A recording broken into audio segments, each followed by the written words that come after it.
क्या होगा कलयुग का अंत, आइए जानते हैं। कई हजार वर्ष पूर्व भागवत में सुखदेव जी ने जिस बारीकी से और विस्तार के साथ कलयुग का वर्णन किया है वह हमारी आंखें खोलने के लिए काफ़ी है। आज उसी वर्णन के अनुसार ही घटनाएं घटित हो रही हैं और आगे भी जो लिखा गया है वैसा ही घटेगा। कलयुग यानी काला युग, कलह क्लेश का युग। जिस युग में सभी के मन में असंतोष हो, सभी मानसिक रूप से दुखी हों, वह युग ही कलयुग है। इस युग में धर्म का सिर्फ एक चौथाई अंश ही रह जाता है। कलयुग का प्रारंभ 3102 ईसा पूर्व हुआ था। श्रीमद् भागवत पुराण और भविष्य पुराण में कलयुग के अंत का वर्णन मिलता है। कलयुग में भगवान कल्कि का अवतार होगा, जो पापियों का संहार करके फिर से सतयुग की स्थापना करेंगे। कलयुग के अंत और कल के अवतार के संबंध में अन्य पुराणों में भी इसका वर्णन मिलता है। कब होगा कलयुग का अंत? मनुष्य का एक मास, पितरों का एक दिन रात। मनुष्य का एक वर्ष, देवताओं का एक दिन रात। मनुष्य के 30 वर्ष, देवताओं का एक महीना। मनुष्य के 360 वर्ष, देवताओं का एक वर्ष दिव्य वर्ष कहलाता है। मनुष्य के 4,32,000 वर्ष, देवताओं के 1200 दिव्य वर्ष अर्थात एक कलयुग कहलाता है। और मनुष्य के 8,64,000 वर्ष, देवताओं के 2400 दिव्य वर्ष अर्थात एक द्वापर युग कहलाता है। और मनुष्य के 12,96,000 वर्ष, देवताओं के 3600 दिव्य वर्ष अर्थात एक त्रेता युग कहलाता है। मनुष्य के 17,28,000 वर्ष अर्थात देवताओं के 4800 दिव्य वर्ष के अर्थात एक सतयुग। इन सबका कुल योग मानव के 43,20,000 वर्ष अर्थात 12,000 दिव्य वर्ष अर्थात एक महायोग होता है। सतयुग के 4800 दिव्य वर्ष यानी कि 17,28,000 सौर वर्ष। त्रेता युग के 3600 दिव्य वर्ष यानी कि 12,96,000 सौर वर्ष। द्वापर युग के 2400 दिव्य वर्ष यानी 8,64,000 सौर वर्ष और कलयुग के 1200 दिव्य वर्ष यानी 4,32,000 सौर वर्ष। इस मानसिक कलयुग का जो काल है वो 4,32,000 साल लंबा चलेगा। अभी कलयुग का प्रथम चरण ही चल रहा है।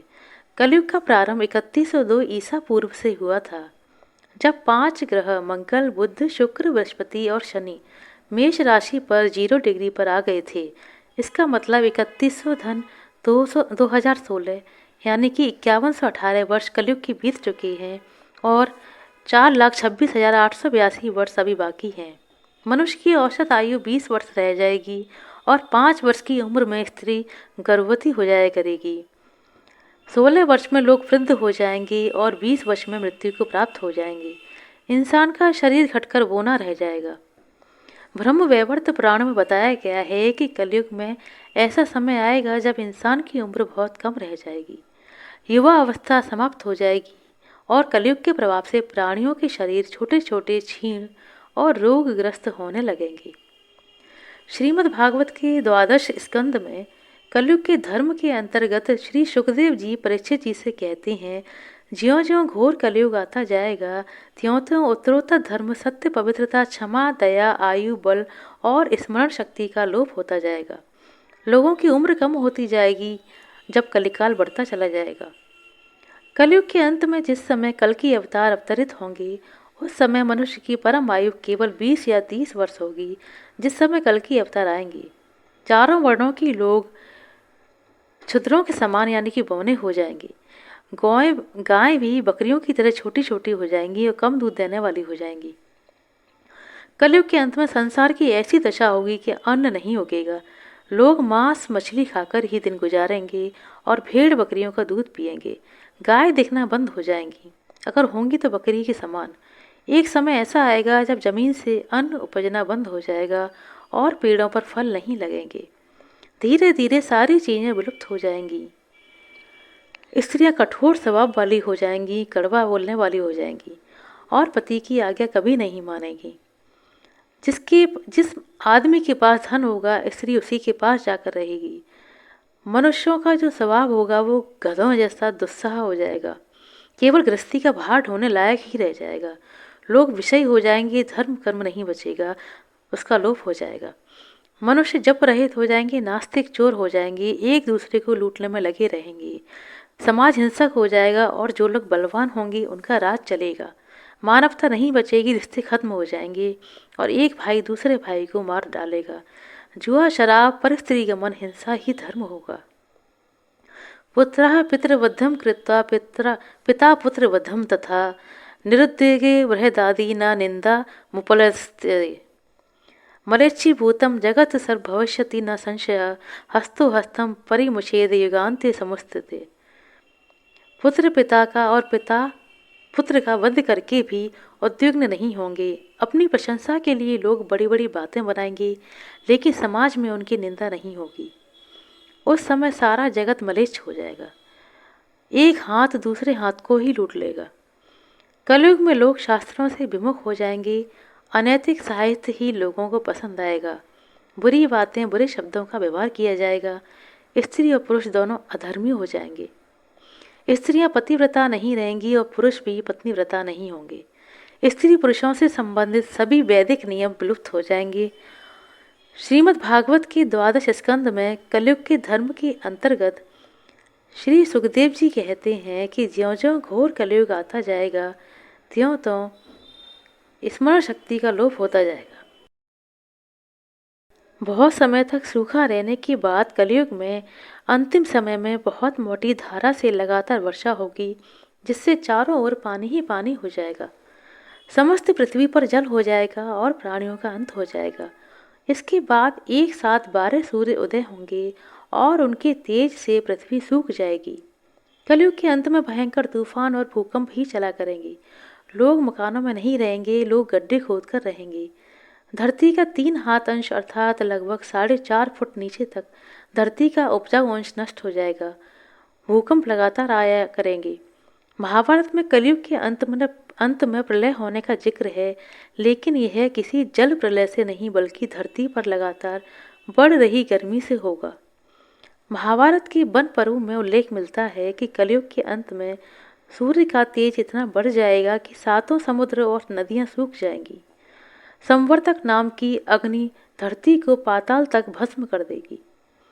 वर्षा होना बंद हो जाएगी, सब कुछ जल जाएगा और इसके बाद फिर 12 वर्षों तक लगातार बारिश होगी, जिससे पूरी धरती जलमग्न हो जाएगी। जल में फिर से जीव जंतुओं की उत्पत्ति की शुरुआत होगी।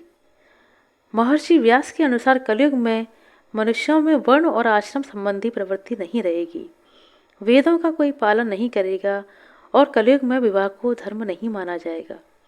शिष्य गुरु के अधीन नहीं रहेंगे, पुत्र भी अपने धर्म का पालन नहीं करेंगे। कोई किसी कुल में पैदा ही क्यों ना हुआ हो, जो बलवान होगा वही कलयुग में सबका स्वामी होगा। सभी वर्णों के लोग कन्या बेचकर निर्वाह करेंगे। कलयुग में जो भी किसी का वचन होगा वही शास्त्र माना जाएगा। कलयुग में थोड़े से धन से मनुष्यों में बहुत घमंड पैदा हो जाएगा। स्त्रियों को अपने केशों पर ही रूपवती होने का गर्व रह जाएगा।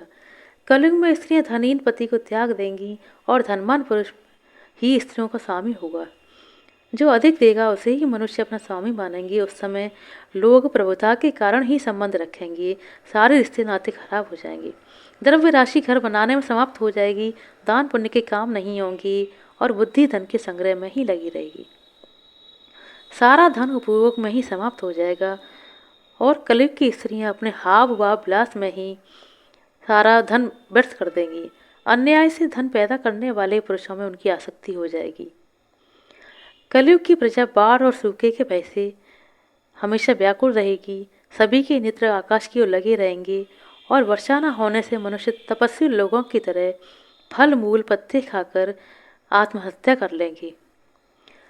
कलयुग में सदा अकाल पड़ता रहेगा और सभी लोग हमेशा किसी न किसी तरह कलेशों से घिरे रहेंगे। किसी किसी को थोड़ा बहुत सुख भी मिल जाएगा, वो उनके कर्मों पर निर्भर करेगा। सब लोग बिना स्नान के भोजन करेंगे।